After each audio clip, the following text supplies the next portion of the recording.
everyone, and welcome to the Wisdom series. We are so happy that you have clicked on this video. It is an awesome pleasure for us to come into your homes, your cars, or wherever you're watching us from. My name is Dr. Cindy Jordan, and I will be your host today for a awesome conversation that we are about to get into. I have a number of beautiful women that are in the background that are waiting to get on. And we are getting into, as you will see probably in the title of the video, a really invigorating conversation surrounding the topic of motherhood and ministry. And for many of you, this might resonate with you. You're serving as a mother, or you're serving in ministry, or even both. And so we want you to join the conversation with us by commenting in the chat or even in the comment below, because we want to hear what you have to say. I know some of you are saying, well, I'm neither. But this is not just for the women, this is for the men as well, because I'm sure you have a woman in your life, whether, in some capacity or the other, you have a woman in your life. So you could chime in the conversation. We want to hear from the men. We want to hear from the mothers. And even if you're not a mother yet, or may not be a mother, you are mentoring someone or you're serving in your church. Yes. We want to hear from every person. So this series, and it's going to be a series. So it's going to be multiple videos. So I don't want you to miss any of them. So we'll be putting them out weekly every Friday right here on our Going Places with Jesus Ministries channel. We have the Wisdom series. And it's really, think about it. I want you to get this picture in your mind, what this whole series is. So it's a bunch of girlfriends, women, meeting together over some coffee or your tea or whatever your good refresher is, whatever you're drinking. Hopefully not too much alcohol in that, but whatever is your beverage of choice.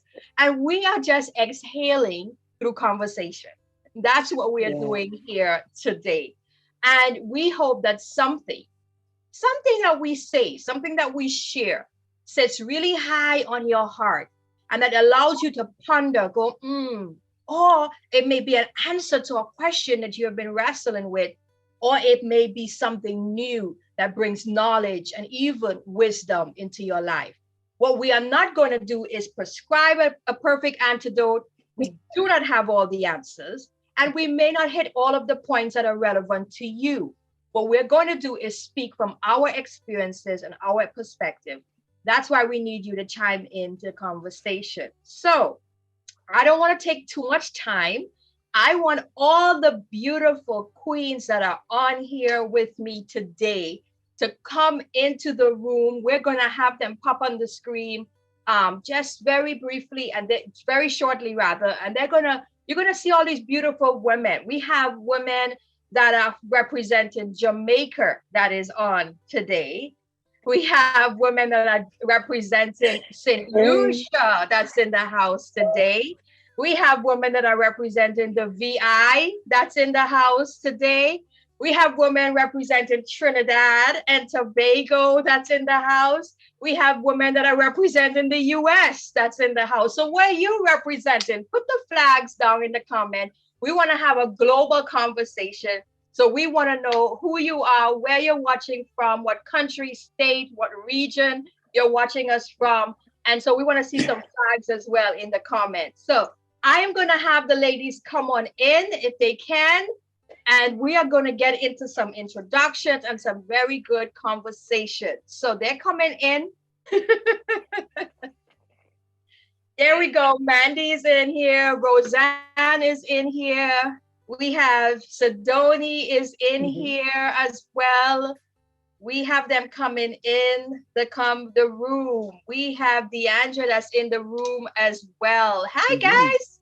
Hi. Hi. Awesome. We're going to have some quick introductions. They're going to tell us who they are. And because I'm looking at them in the boxes on the screen. So we're going to have them jump in and tell us who they are. They're going to tell us their names, a little bit about how they serve in ministry, things about their kids, if they want to share about their status, vocation. Listen, these ladies are phenomenal. And they are boss ladies, queens, as they are. We are sitting in royalty today. And so we want you to share, listen in, tell us quickly, ladies, who you are. We're standing with Mandy. Go ahead. Hi, everyone. I'm Mandy. I hail from St. Lucia / VI. I serve in ministry in the women's journey ministry. Also, I hold a master's degree in criminal justice. My bachelor's is in criminal justice as well. I have 3 kids. I have a newborn, and I have a 21-year-old as well as a almost 8-year-old. I'm happy to be here. I'm just happy to just share what God has placed on my heart. Awesome. Thank you, Mandy. Roseanne, go for it. Hi, everyone. My name is Roseanne Thompson. I am from Jamaica, and I serve in the social media ministry. And I am a licensed insurance agent in the state of Florida. I have a son. He just turned 5 last month. So I am fairly just learning everything. So that's where I am now at this point in life. Awesome. Thank you, Roseanne. Sidoni, Evangelist Sidoni, would you like to share a little bit about yourself? Ooh, hi guys. Evangelist Sidoni here. And I am, first of all, oh my gosh, just so blessed to be here. I love this platform and I love what we're doing with this series, the Wisdom series. I am recently divorced, but loving my journey that God has me on. I am a mother to 2 amazing daughters, absolutely amazing.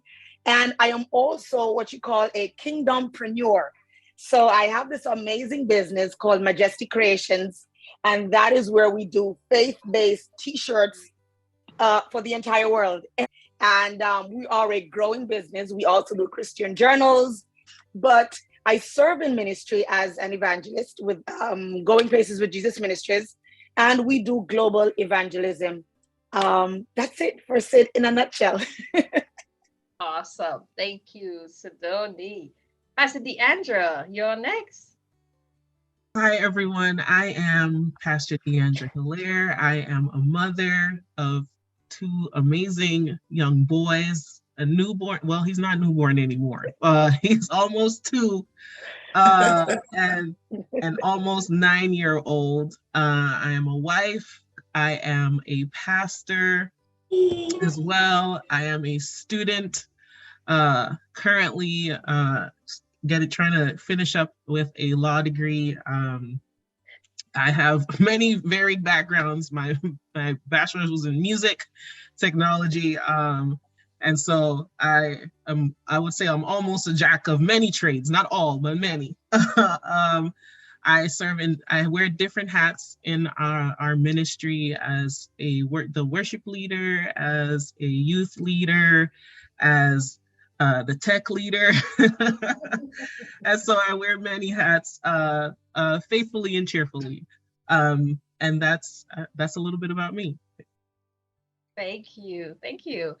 So you see, just from a little bit about them, I know I've introduced myself in previous series, but if you just quickly, I am Pastor Cindy. I serve alongside some of these beautiful ladies, all of these ladies actually, in ministry in different capacities. Vocationally, I love teaching. I'm a professor. I love working with people in the community, particularly those with unique abilities. And my background academically is in sociological studies. And I am just a servant. As Pastor Roger always tells us, who's our lead pastor at this ministry, we are servant leaders. So that's a bit about myself in a nutshell. And I am going to jump right into our first topic, our first question. So we have different questions we prepared for you guys today, and we're just going to dive right into it. So the first question, or the first thing that we're going to really dive into is, how do you ladies, and this is right out the gate, how do you ladies manage being moms, serving in ministry, having your own business, doing all that you do, how do you manage all of that? And tell us the nuances of management skills. What does that look like for you, and what it doesn't look like for you? Because I don't want you to always. I don't want us. What I don't want us to do is paint this perfect picture, because truth be told, it's not a perfect picture behind the scenes. So let us hear what you have to say. How do you manage it all? Sidoni, tell us, how do you do it? I'm happy the way you structured the question, because you said that we shouldn't make it perfect. And that's one of the misconceptions with a lot of people. They're thinking about, they see social media and think that a lot of people's lives are just cookie cutter perfect. Is when you're serving in ministry and you're serving your family, because that's one of the things that we have to really put into perspective. As a mother, I believe wholeheartedly that I'm serving God by serving my children first. Okay. So I serve my children first. And what does that look like?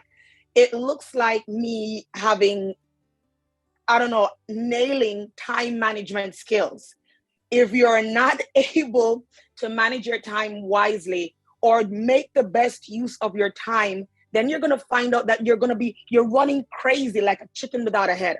And I've missed so many things because I didn't sit and structure my day properly. And so I do that. And so one of the things that I do as well is I prep for my kids. So I know my kids have summer camp in the morning. So I make sure everything is lined up from the night before. So again, it goes back to proper time management skills, just so you can have some sanity. As it relates to ministry, I serve in ministry. One of the areas is evangelism, and our ministry has been like a major advocate of street evangelism. We've been in some trenches taking the gospel. What does that look like for me? What has that looked like in the past? It has looked like me reaching out to people, making genuine connections and saying, hey, I got to go evangelize today. Would you mind watching my daughters? And God has really strategically set people up to help me on the journey. And so that in and of itself is just an amazing blessing, because it takes the pressure off you, where you are able to serve. You're able to be fully present while serving God's people. And that's one of the things that as a mother in ministry, I think sometimes we miss that. You bring honor to God by not taking it for granted that God has called you to serve in ministry this way. And so, as I give my time to God, I understand, God, the joy of the Lord has got to be my strength, because I want to be a cheerful giver. The Bible talks about being a cheerful giver.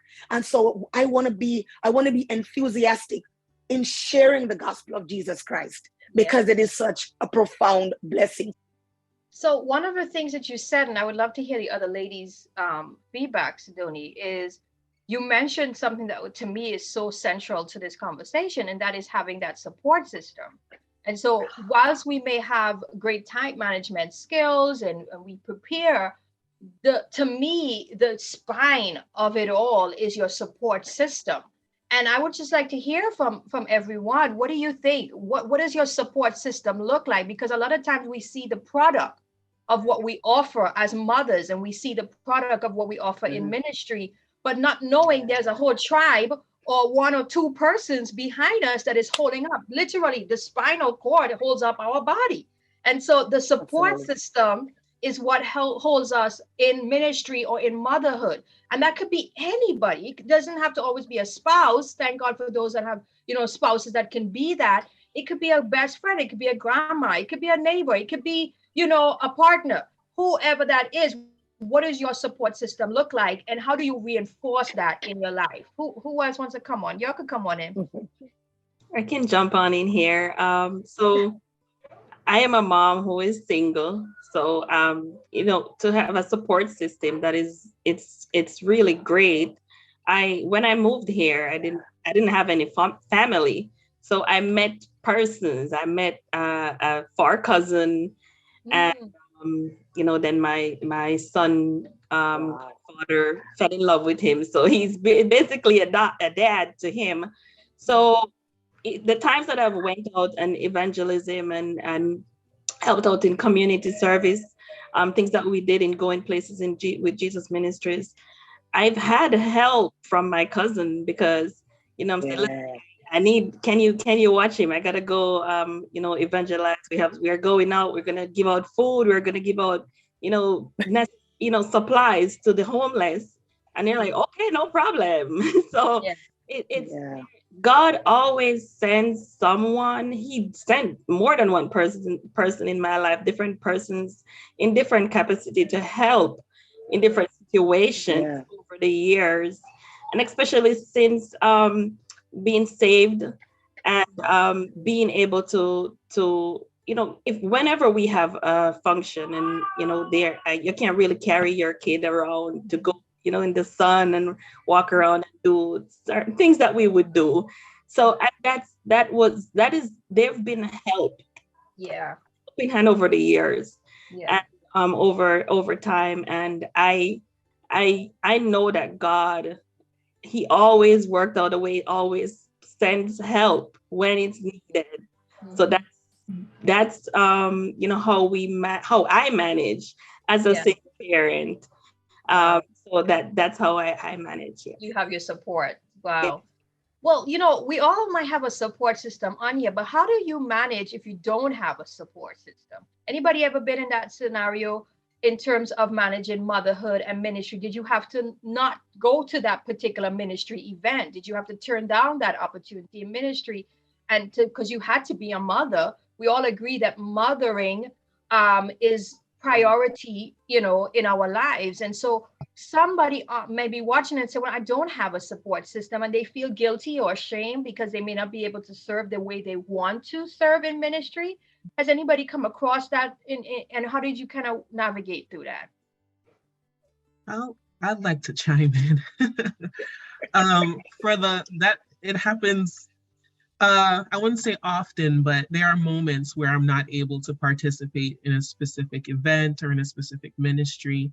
For me, intercessory used to, in the past, used to meet at 6 a.m. every Thursday morning, and I would hear everyone. It felt like everyone was in intercessory. Like when you're not able to participate in something, it seems like everybody else in that moment is able to participate. And for me, that was intercessory prayer. So I would hear all these amazing stories about how God would move. And I'm like, man, I want to be there. But I didn't have anyone at that point to be with my son at 6 in the morning. He had to go to school. My husband had to go to work, and I had to go to work.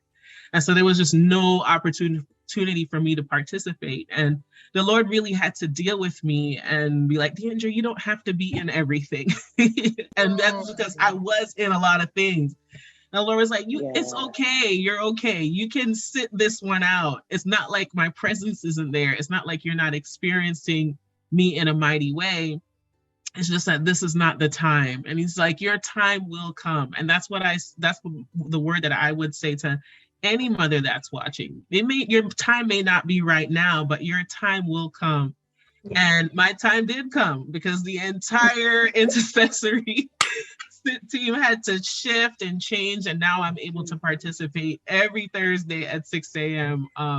Over the phone. And so God was able to move and restructure it so that I was able to participate. I know it wasn't just for me, but I am grateful for the opportunity that is given now. Yeah, So, nice, awesome. Thank you for sharing that, Deandra. Of just like sometimes we have this FOMO about things, that we have to be in it, or we're fearful that we're going to miss the move of God if we're not in that particular ministry or that particular event. But then I often think, what is my motive for wanting to be there? Is it just FOMO, or is it that I feel like God is calling me to that? Or is it where God is probably saying, hey, maybe this is not for you, but I probably had something else for you that you're capable to do within that season of your life? What do you think about that? Well, I can speak to that because I serve with women at my church, and one of the ladies said to me, "You have FOMO," and And it's funny that you mentioned that because I'm like, no, I don't have FOMO, but I had to take a step back and realize that I do. And I did. And try to think Wow. about what my motives were. You know, do I really have to be at that event? Do we really have to do a Bible study that is a certain length? You know, so for me, it was important to step back and allow God to move in the way that he needs to move. Because one of the things that was also told to me, if I'm not there, then God still moves his ministry. He's still able to reach the women that he needs to reach. And I have to step back and take care of, because for me, I was pregnant. So that's my ministry primarily. So that was more important. So and the support system, having the women support, you know, that decision to step back, you know, the women that I help minister to, that also having, you know, a supportive husband too, for when I actually step out and I go, that he's, you know, he understands and he knows the importance of, you know, of that, and how I'm, you know, pouring into my sons, or how I'm pouring into the women. So for me, it's I had to understand that FOMO is a real thing for me, and step back and let God do his work. Yeah, yeah. I think that's a really good point in that, you know, checking our motives and checking out, because if we're fearful of missing out, then that's automatically the wrong fuel for Correct. serving, because it's fear induced. And so, you know, whilst we want to be in everything, Mandy said it's so awesome, and all the women were shaking their head. The work of the Lord goes on. Okay, but we will have to be accountable for the work of that's in our houses, because even though the work of the Lord will go on in the church, whatever that looks like, church setting, the house setting is what we are going to be accountable for and responsible for.